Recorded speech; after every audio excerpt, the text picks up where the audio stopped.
మొదటి దినవృత్తాంతాల గ్రంథము 16వ అధ్యాయము 27వ వచనాన్ని చదువుకుందాం.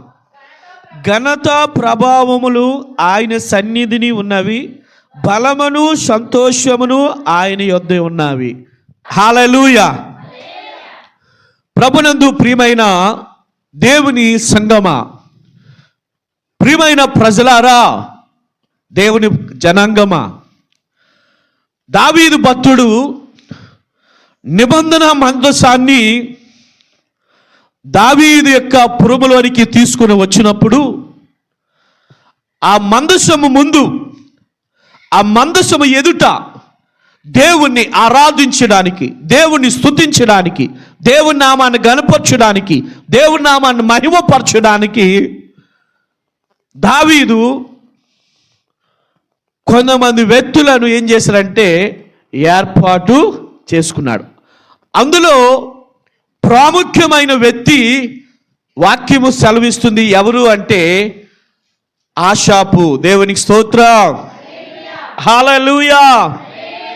ఆషాపు, అక్కడ వాక్యం చెప్తుంది ఆషాపు. అలాగే మరికొంతమందిని ఏర్పాటు చేసుకున్నారు. అయితే నా వైపు చూడండి, ఇక్కడ ఆషాపును మరికొంతమంది దేవుని మందసము ఎదుట దేవుని ఆరాధిస్తున్నప్పుడు, దేవుని స్తుతిస్తున్నప్పుడు, దేవుని నామాన్ని కనపరుస్తున్నప్పుడు దేవుని సన్నిధి వారు అనుభవిస్తున్నారు. దేవుని సన్నిధి వారు అనుభవిస్తూ ముందుకు వెళ్తున్నారు. దేవుని సన్నిధిని వారు ఆస్వాదిస్తున్నారు. దేవుని యొక్క సన్నిధిలో వారు ఉంటూ దేవుని యొక్క ఘనతను, వారు దేవుని యొక్క బలమును, దేవుని యొక్క సంతోషాన్ని, దేవుడిచ్చిన ఆ యొక్క సమాధానాన్ని వారు స్వీకరించగలుగుతున్నారు. కారణం ఏమిటంటే దేవుని మందసము ఎదుట దేవుణ్ణి ఆరాధిస్తున్నారు వారు కాబట్టి, దేవుణ్ణి స్తుతిస్తున్నారు కాబట్టి, దేవుని నామాన్ని గణపరుస్తున్నారు కాబట్టి, దేవుని నామాన్ని మహిమపరుస్తున్నారు గనుకనే వారు దేవుని యొక్క సన్నిధిలో అట్లా చేస్తుండగా ఆషాపు ఈ యొక్క మందసం ముందు దేవుని ఎట్లా స్తుతి చేయించాడో, ఆ స్తుతుల ద్వారా వచ్చే యొక్క ప్రయోజనాలు, లేదా ఆ వచ్చే దేవుని యొక్క మాట, లేదా దేవుని యొక్క వాక్యము ఏ విధంగా మరి ఈ యొక్క భక్తుడు ఈ యొక్క గ్రంథంలో రాయించగలిగాడో మనము చదువుతున్నాం. రండి ఒక్కసారి మొదటి దినవృత్తాంతాల గ్రంథము 16వ అధ్యాయం 27వ వచనములో భక్తులు ఆ మాటల ద్వారా ఎలుగెత్తి ఎట్లా ఆరాధన చేశారో మనకు కనిపిస్తూ ఉంటుంది. ఒకసారి చదువుకుందాం. ఘనత ప్రభావములు ఆయన సన్నిధిని ఉన్నాయి. ఒకటి, ఘనత ప్రభావములు ఆయన సన్నిధిలో ఉన్నాయి. చూసండి, వారు ఘనత ప్రభావములు ఆయన సన్నిధిలో ఉన్నాయని అంత ఖచ్చితంగా, అంత గ్యారెంటీగా ఎలాగ చెప్పగలుగుతున్నారు అంటే, వారు దేవుని మందసము దగ్గర దేవుని సన్నిధిలో వాళ్ళు ఆరాధిస్తున్నారు కాబట్టి ఆ ఘనతను వాళ్ళు పొందగలిగారు, ఆ ప్రభావము కూడా వాళ్ళు పొందగలిగారు. దేవుని సన్నిధిలో ఉంటున్నా అది నువ్వైనా నేనైనా, మనం ఎవరైనా సరే దేవుని స్తుతిస్తున్నప్పుడట ఆయన సన్నిధిలో నుంచి మనము ఆయన ఘనతను పొందేవారంగా ఉండాలి, ఆయన ప్రభావాన్ని పొందేవారంగా ఉండాలి. హల్లెలూయా. ఉండాలి. ఏదో నామకార్థంగా వచ్చి వెళ్ళిపోవడం కాదు, ఏదో నామకార్థంగా వచ్చి కానుకలేసి వెళ్ళిపోవడం కాదు, ఏదో నామకార్థముగా వెళ్ళాలి కదా, పాస్టర్ గారు ఏమనుకుంటారో, లేకపోతే దేవుడు ఏమనుకుంటాడో, లేకపోతే సంఘం ఏమనుకుంటుందో, ఏదో నామకార్థముగా వచ్చి వెళ్ళిపోవడం కాదు. దేవుని ఆరాధిస్తున్న నీవు దేవుని సన్నిధిలోకి వచ్చిన తర్వాత మౌనముగా ఉండకూడదు. దేవుని మందిరములోకి వచ్చిన తర్వాత నువ్వు మౌనం వహించకూడదు. దేవుని సన్నిధిలో నీవు వస్తున్నావని విషయం మర్చిపోకు. ఆరాధించే దేవుడు ఘనతనివ్వగలడు, ఆరాధించే దేవుడు ప్రభావాన్ని కూడా ఇవ్వగలడు. ఎందుకంటే ఆయన సన్నిధిలో అవి దొరుకుతాయి కనుక, ఆయన సన్నిధిలో అవి ఉన్నవి కనుక. కాబట్టి అవి ఎవరి కొరకు అంటే మనందరి కొరకు. దేవునికి స్తోత్రం. కాబట్టి ప్రియ దేవుని సంగమా, మనము పొందవలసిన వారంగా ఉండాలి. మనం ఏం చేయాలట? పొందవలసిన వారు ఉండాలి. ఆ యొక్క రెండో మాటలో ఒక మాట రాయబడింది. ఏమని రాయబడిందట? బలమును సంతోషమును ఆయన యొద్ద ఉన్నాయి. రెండోది ఏంటట? బలమును సంతోషమును ఆయన యొద్ద ఉన్నాయి. నెంబర్ 1, ఆయన సన్నిధిలో ఘనత మాత్రమే కాదు, ప్రభావం మాత్రమే కాదు, ఆయన సన్నిధిలో ఉన్నాడు కనుక, ఆయన ఏమండి, ఆయన యొక్క నివాసంలో ఉన్నాడు కనుక ఆయన యొద్ద ఇంకేమున్నాయట? బలము ఉందట, సంతోషము కూడా ఉన్నది. కాబట్టి ఇన్ని ఉన్నప్పుడు కూడా ఇవన్నీ నువ్వు పొందుతున్నావా? దేవుని మందిరానికి వచ్చిన తర్వాత, దేవుని మా సంఘంలోకి వచ్చిన తర్వాత, దేవుని యొక్క ఆలయంలోకి వచ్చిన తర్వాత నువ్వు పొందగలుగుతున్నావా? లేదండి, నేను దేవుని మందిరానికి వస్తున్నాను కానీ ఎవరు ఏ చీర కట్టుకుంటున్నారా, ఎవరు ఏ వస్త్రములు వేసుకుంటున్నారా, ఎవరు ఏ పువ్వులు పెట్టుకున్నారా, ఎవరు ఏ చెవుట్లు వేసుకున్నారా, లేకపోతే ఎవరు ఏ పట్టీలు వేసుకున్నారా, ఎవరు ఏ యొక్క గొలుసు వెడలో వేసుకున్నారా, అవి మాత్రమే నేను పరీక్షించడానికి దేవుని యొక్క సంఘానికి రాగలుగుతున్నానని ఒకవేళ నీవు మనసులో అనుకుంటున్నావేమో, ఈ యొక్క ఉదయకాల సమయంలో గమనించు. దేవుని సంగమా, నీవు దేవుని మందిరానికి వచ్చిన తర్వాత దేవుని ఆరాధిస్తున్నప్పుడు నీవు ఆరాధన ద్వారా పొందవలసింది ఏమిటంటే ఆయన ఘనత, ఆయన ప్రభావం, ఆయన బలమును, ఆయన సంతోషాన్ని పొందాలి. దేవునికి స్తుతి కలుగును గాక. దగ్గరగా చెబుదామా? ఈ 2025వ సంవత్సరంలో మొదటి ఆదివారమున నేను పొందవలసింది ఏమిటంటే ఈ 4 మనం పొందేవారంగా ఉండాలి. ఏమండి, నేను దేవుని నమ్మానండి, నేను సంతోషంగా ఉన్నానండి, నేను దేవుని నమ్మానండి, ఆయన ఘనతను పొందానండి, నేను దేవుని నమ్మానండి, ఆయన బలమును పొందానండి, నేను దేవుని నమ్మానండి, నేను ఆ సంతోషాన్ని అనుభవించగలుగుతున్నానండి అని నువ్వు చెప్పగలిసే గట్స్ నీలో ఉండాలి. అంటే దేవుని సంగమా, ఒకే ఒకటి ఏమిటంటే మనము ఆయన ముందుకు ఉన్నాము, మనము ఆయన ముందు నిలబడుతున్నాము, మనము ఆయన ఆరాధించగలుగుతున్నాము, మనం ఆయన స్తుతించగలుగుతున్నామని విషయము, ఆ జ్ఞానము కలిగి ఎప్పుడైతే నువ్వు ఉంటావో ఆయన సన్నిధిలో ఉంటున్న ఈ ఘనత, ప్రభావములు, బలమును, సంతోషమును ఆయన తప్పక ఇస్తాడు. దేవుని స్తుతి కలుగును గాక. మీకు ఒక విషయం నేను చెప్తాను, జాగ్రత్తగా వినండి. ఆ వచనంలో ఒక మంచి మాట నాకు నచ్చింది. ఏంటంటే బలమును సంతోషమును ఆయన యొద్ద ఉన్నవి అని రాయబడింది. బలమును ఆయన యొద్ద ఉన్నవి అంటే, ఆయన యొద్ద అంటే అర్థం ఏంటంటే ఆయన ఎక్కడున్నాడు? ఆయన ఇంట్లో ఉన్నాడు. అంటే ఆయన నివాసములో ఉన్నాడు. ఆయన నివాసములో ఈ బలం ఉంది, సంతోషం ఉంది. మరి ఇవి మనం పొందడానికి కొరకే, ఆయన దగ్గర నుంచి మనం తీసుకోవడానికి కొరకే ప్రతి ఆదివారమున మనం ఏం చేయాలంటే ఆయన ఆరాధిస్తూ ఆయన మనకి అనుగ్రహించే ఈ యొక్క బలము, సంతోషాన్ని పొందే వారంగా ఉండాలి. కాబట్టి ఒక్కటి జ్ఞాపకం చేసు, ఆయన యొద్ద ఉన్నవి అంటే ఆయన ఇంటిలో ఉన్నాడు, లేదా ఆయన నివాసంలో ఉన్నాడు, ఆయన సన్నిధిలో ఆయన ఉన్నాడు కనుక ఆయన దగ్గర నుంచి పొందే అధికారం నీకు నాకు దేవుడు ఇచ్చాడు. ఎందుకంటే లేఖనాల ద్వారా ఒక్కసారి చూద్దాం రండి. 16వ కీర్తన మనందరికీ తెలిసిన మాట, ఇంతకు ముందు కూడా చదివాం. 16వ కీర్తన 16వ కీర్తన 11వ వచనములో ఏమంటే అక్కడ రాయబడి ఉన్నది, జీవ మార్గమును నీవు నాకు తెలియచేసిదువు. చూసారా? జీవ మార్గమును నీవు నాకు తెలియచేసిదువు. ఏమంటే ఆయన మార్గంలో ఏముందట? జీవముంది. అర్థమైందా? నీవు నాకు తెలియజేసితివి అనే మాట చెబుతూ నీ సన్నిధిని సంపూర్ణ సంతోషము కలదు. ఆయన సన్నిధిలో ఇంకేమున్నాయట? సంపూర్ణ సంతోషం ఉంది. అందుకే ఒక భక్తుడు ఒక పాట రాశాడు, నీ సన్నిధానంలో సంపూర్ణ సంతోషం, ఆరాధించుకొనే విలువైన అవకాశం. నీ సన్నిధానంలో సంపూర్ణ సంతోషం, ఆరాధించుకొనే విలువైన అవకాశం.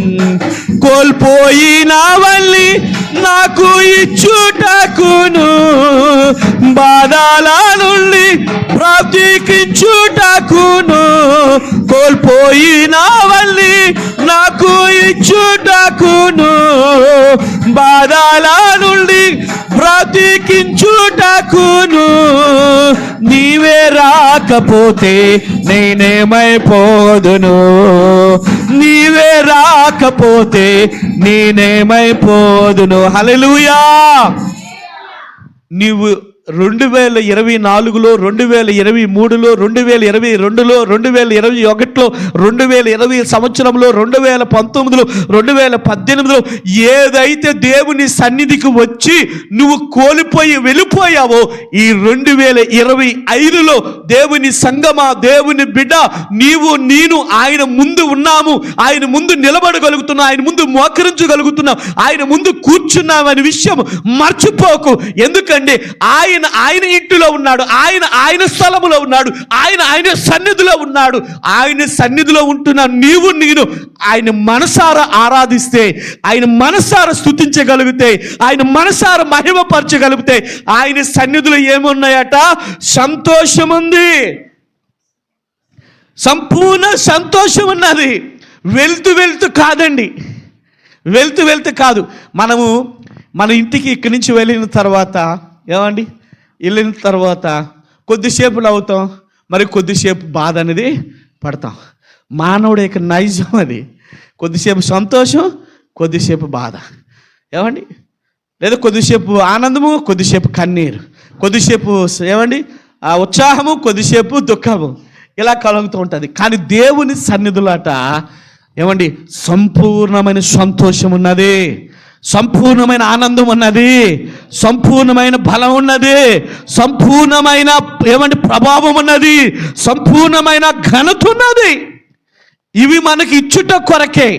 ఇంకా ఆయన సన్నిధిలో, ఆయన నివాసములో ఏమున్నాయట అంటే ఆ కింద వచనాలు ఉన్నాయి. నీ కుడి చేతిలో నిత్యము సుఖములు కలవాట.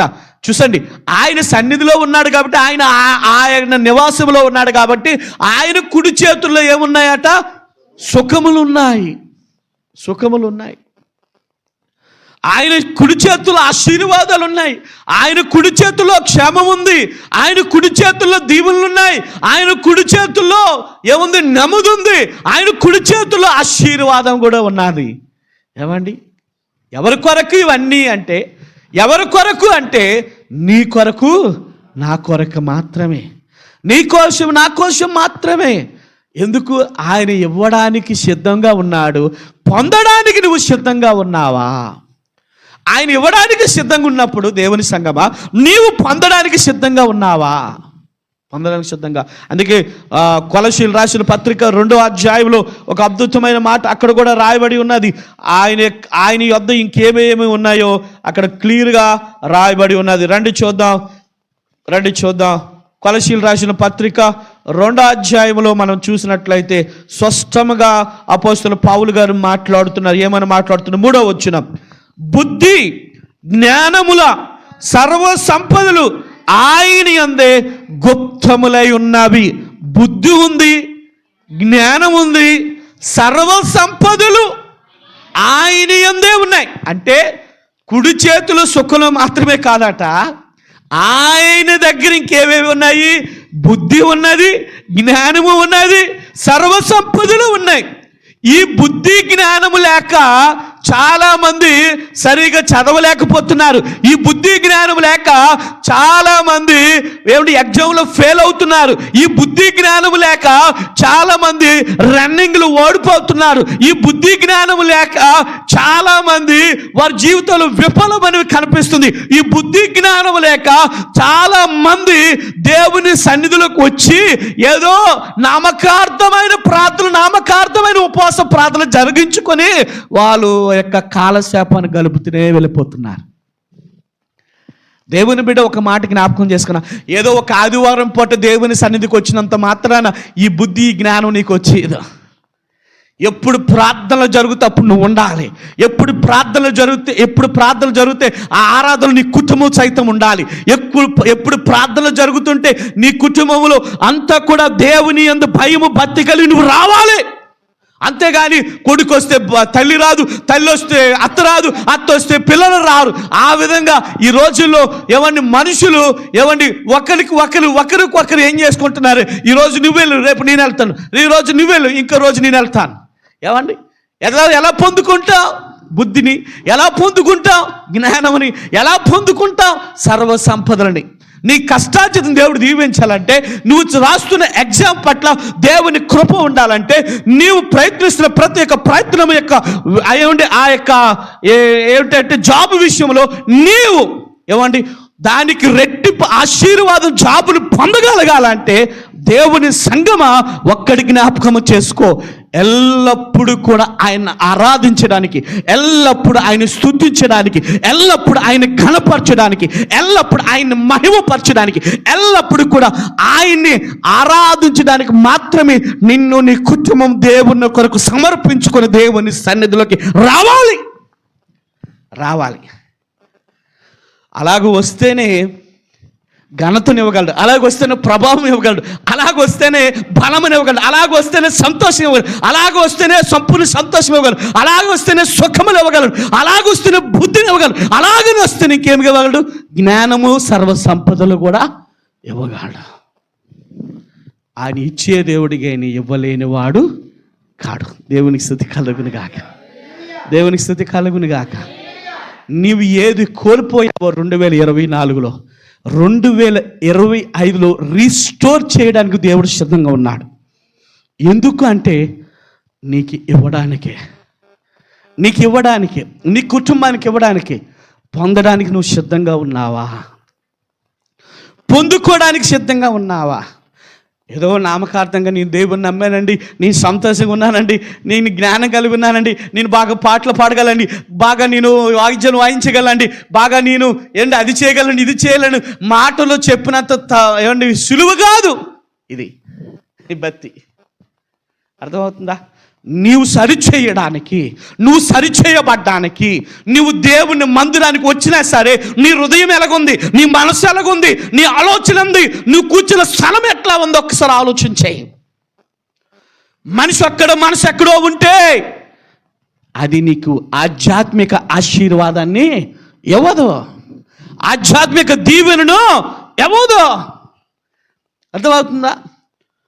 ఫర్ ఎగ్జాంపుల్గా మీకు అర్థమైన రీతిగా ఒక మాట చెప్తాను, జాగ్రత్తగా వినండి. దేవుడు ఆదిలోనే, అనాది కాలంలోనే ఆదాము అవ్వని సృష్టించిన దేవుడు, వారిద్దరూ ఆజ్ఞ మీరారు కనుక ఏదోను నుంచి వెళ్ళగొట్టబడిన తర్వాత వారిద్దరు ఏకమైన తర్వాత ఒక కుమారుని కన్నారు. పెద్దవాడిని కయ్యోని కన్నాడు, తర్వాత చిన్నవాడిని హేబేలు కన్నారు. వారు వాళ్ళిద్దరూ కూడా ఇది ఒకడు గొర్రెలు కాసుకున్నాడు, ఒకడు ఏం చేశాడు, భూమిని స్వేచ్ఛపరిచేవాడు. అర్థమైంది? శ్రేష్టమైనది హేబేలు దేవునికి ఇచ్చాడు. అర్థమైందా?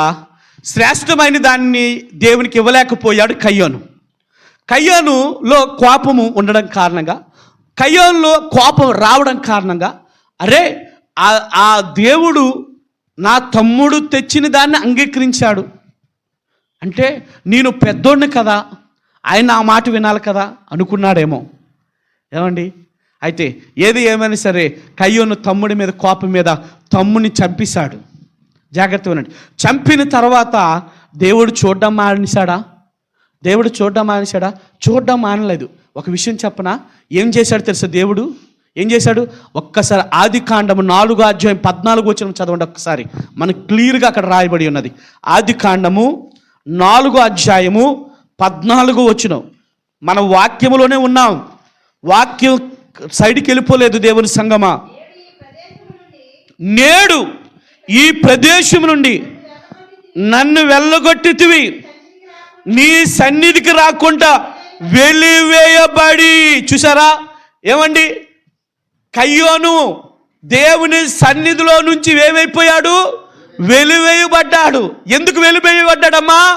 తన సొంత తమ్ముణ్ణే హత్య చేశాడు, తన సొంత తమ్ముణ్ణే కోపము ద్వారా చంపివేశాడు. అర్థమైందా? కోపము నానా విధములకు చోటునికి త్రోవదీస్తుంది. ఏమండి? కోపం అనేది కుటుంబాలను విరగొడుతుంది, కోపం అనేది సంఘాన్ని విరగొడుతుంది. కోపం అనేది స్నేహితుల మధ్య విరగొడుతుంది.